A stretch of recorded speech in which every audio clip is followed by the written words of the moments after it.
Hey, this is Albert. We came here for water filtration program from Dunamis School. This is the dirty water that we are filtering. And this is our water filter. This pipe is the inlet that sucks the dirty water from the ground. And it comes to 3 filters.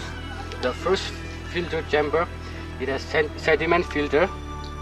It is white in color. It filters the dirt, and it goes to the second chamber.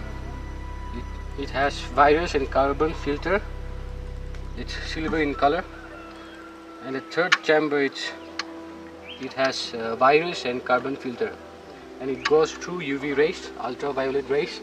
And this is the blue outlet pipes, which comes out the fresh and clear water of the filtration.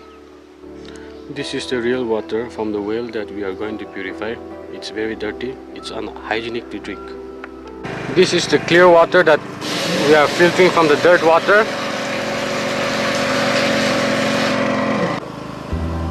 Look how the water is very clean now, it's safe to drink. It's very hygienic now, it's hygienic.